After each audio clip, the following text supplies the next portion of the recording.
नमस्कार मित्रांनो, जर तुम्ही पीएम किसान सन्मान निधी योजनेचे लाभार्थी असाल तर तुम्हाला बँक खात्यात 5,000 रुपये मिळतील। तर ते कसे मिळतील आणि ते पैसे घेण्यासाठी तुम्हाला काय करावे लागेल हे आपण या व्हिडिओमध्ये जाणून घेणार आहोत। मित्रांनो, हे जे 5,000 रुपये आहेत त्यामध्ये तुम्हाला पीएम किसान योजनेचे 2,000 रुपये तसेच पीएम किसान योजनेच्या लाभार्थ्यांना सरकारच्या अजून एका योजनेअंतर्गत महिन्याला 3,000 रुपये मिळणार आहेत। असे एकूण 5,000 रुपये पीएम किसान योजनेच्या लाभार्थ्यांना मिळणार आहेत। तर मित्रांनो, जर तुम्ही पीएम किसान सन्मान निधी योजनेचे लाभार्थी असाल तर तुम्हालाही एकूण 5,000 रुपये मिळतील। तर मित्रांनो, ही नेमकी कोणती योजना आहे, तसेच हे 3,000 रुपये घेण्यासाठी तुम्हाला काय करावे लागेल, तसेच हे पैसे घेण्यासाठी काय प्रोसेस असणार आहे, तसेच पीएम किसान सन्मान निधी योजनेचा 17वा हप्ता हा शेतकऱ्यांना कधी मिळणार आहे याविषयी सुद्धा एक महत्त्वाची अपडेट मी तुम्हाला या व्हिडिओमध्ये सांगणार आहे। तर चला मित्रांनो, व्हिडिओ सुरू करूया। तत्पूर्वी मित्रांनो, जर तुम्ही आपल्या चॅनलवरती नवीन असाल तर चॅनलला सबस्क्राइब करून ठेवा। असेच नवनवीन आणि माहितीपूर्ण व्हिडिओ मी तुमच्यासाठी घेऊन येत असतो। तर चला मित्रांनो, व्हिडिओ सुरू करूया आणि जाणून घेऊया की पीएम किसान सन्मान निधी योजनेच्या लाभार्थ्यांना 5,000 रुपये हे कसे मिळतील, तसेच पीएम किसान सन्मान निधी योजनेचा 17वा हप्ता हा कधी मिळणार आहे। तर मित्रांनो, केंद्र सरकार शेतकऱ्यांच्या कल्याणासाठी अनेक योजना राबवत आहे। यात एक म्हणजे पीएम किसान सन्मान निधी योजना। पीएम किसान सन्मान निधी योजनेअंतर्गत पात्र शेतकऱ्यांना दरवर्षी 6,000 रुपये आर्थिक मदत दिली जाते। हे 6,000 रुपये दर 4 महिन्यांनी 2,000 रुपयाच्या 3 टप्प्यांमध्ये वितरित केले जाते। 12 सप्टेंबर 2019 रोजी सुरू झालेल्या या योजनेतून आतापर्यंत शेतकऱ्यांना 16 हप्ते मिळाले आहेत आणि आता शेतकऱ्यांना 17व्या हप्त्याची प्रतीक्षा आहे। तर मित्रांनो, पीएम किसान सन्मान निधी योजनेचा 17वा हप्ता हा शेतकऱ्यांना कधी मिळणार आहे हे मी तुम्हाला या व्हिडिओच्या शेवटी सांगणारच आहे। तत्पूर्वी मित्रांनो, पीएम किसान सन्मान निधी योजनेच्या लाभार्थ्यांना 5,000 रुपये कसे मिळणार आहेत हे जाणून घेऊया। तर मित्रांनो, एकतर पीएम किसान सन्मान निधी योजनेअंतर्गत मिळणारे 2,000 रुपये आहेत आणि दुसरी जी योजना आहे, ज्या योजनेअंतर्गत पीएम किसान सन्मान निधी योजनेच्या लाभार्थ्यांना 3,000 रुपये मिळणार आहेत, ती योजना आहे प्रधानमंत्री किसान मान धन योजना। मित्रांनो, ही एक पेन्शन योजना आहे। या योजनेअंतर्गत पीएम किसान सन्मान निधी योजनेच्या लाभार्थ्यांना दरमहा 3,000 रुपये पेन्शन दिली जाते। या योजनेअंतर्गत आतापर्यंत 19,48,871 शेतकऱ्यांची नोंदणी झालेली आहे। त्यापैकी 12.8 लाख लाभार्थी हे पुरुष आहेत आणि 7.41 लाख हे महिला लाभार्थी आहेत।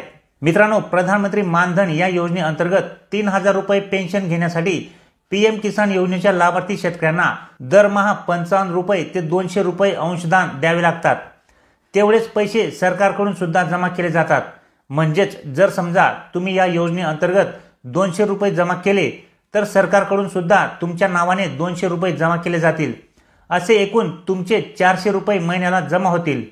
हे पैसे तुम्हाला या योजनेअंतर्गत वयाच्या 60 वर्षापर्यंत भरावे लागतात। त्यानंतर तुम्हाला 60व्या वर्षापासून 3,000 रुपये पेन्शन मिळण्यास सुरुवात होईल। पैसे किती जमा करायचे आहेत हे तुमच्या वयानुसार ठरत असते। जेवढ्या कमी वयापासून तुम्ही पैसे जमा कराल तेवढे तुम्हाला कमी पैसे लागतील, म्हणजेच 55 रुपये किंवा त्यापेक्षा जास्त। परंतु वय जास्त असेल तर पैसे जास्त भरावे लागतात, म्हणजे 200 रुपये किंवा त्यापेक्षा कमी। ही योजना 60 वर्षानंतर दरमहा 3,000 रुपये पेन्शन घेण्यासाठी अतिशय चांगल्या प्रकारची योजना आहे। उतार वयाच्या तुमच्या गरजा भागवण्यासाठी तसेच स्वावलंबी जीवन जगण्यासाठी सुद्धा खूपच छान योजना आहे। शिवाय आपले जेवढे पैसे या ठिकाणी जमा होतात तेवढेच पैसे शासनाकडून सुद्धा जमा केले जातात आणि वयाच्या 60 वर्षापासून आपल्याला हे पैसे पेन्शन स्वरूपात मिळायला लागतात। तुम्ही जर पीएम किसान सन्मान निधी योजनेअंतर्गत नोंदणी केलेली असेल तर तुम्ही थेट प्रधानमंत्री मानधन योजनेत सामील होऊ शकतात। एकाच वेळी मित्रांनो, तुम्ही पीएम किसान सन्मान निधी योजना तसेच प्रधानमंत्री मानधन योजना या दोन्ही योजनांचा लाभ घेऊ शकतात। मित्रांनो, तसे जर पाहिले तर पीएम किसान सन्मान निधी योजनेचा लाभ घेत असलेल्या लाभार्थ्यांना इतर दुसऱ्या योजनेचा लाभ मिळत नाही। जसे की संजय गांधी योजनेचा लाभ या लाभार्थ्यांना मिळत नाही। अजूनही बऱ्याचशा योजना आहेत ज्यांचा लाभ पीएम किसान सन्मान निधी योजनेच्या लाभार्थ्यांना दिला जात नाही, परंतु प्रधानमंत्री मानधन योजनेचा लाभ पीएम किसान योजनेच्या लाभार्थ्यांना डायरेक्ट घेता येतो। तर अशा पद्धतीने मित्रांनो, तुम्ही जर पीएम किसान सन्मान निधी योजनेचे लाभार्थी असाल तर तुम्ही प्रधानमंत्री मानधन योजनेचा सुद्धा लाभ घेऊ शकतात। या योजनेअंतर्गत तुम्हाला वयाच्या 60 वर्षानंतर दरमहा 3,000 रुपये पेन्शन घेता येते। या योजनेबाबत अधिक माहिती घेण्यासाठी तुम्ही प्रधानमंत्री मानधन योजनेच्या अधिकृत वेबसाईटवरती जाऊन या योजनेविषयी संपूर्णपणे माहिती जाणून घेऊ शकता आणि या योजनेचा लाभ तुम्हाला कसा घेता येईल हे तुम्ही त्या ठिकाणी पाहू शकता।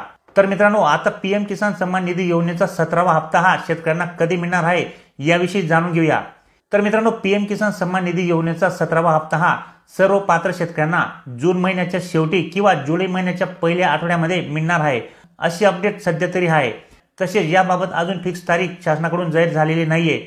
याबाबत फिक्स तारीख जाहीर झाल्यानंतर त्याविषयी आपल्या चॅनलवरती अपडेट घेतली जाईल, त्यामुळे आपल्या चॅनलला सबस्क्राईब करून ठेवा। तसेच ही माहिती तुम्हाला आवडली असेल तर व्हिडिओला लाईक करायला विसरू नका आणि ही माहिती तुमच्या मित्रांमध्ये सुद्धा जास्तीत जास्त शेअर करा मित्रांनो।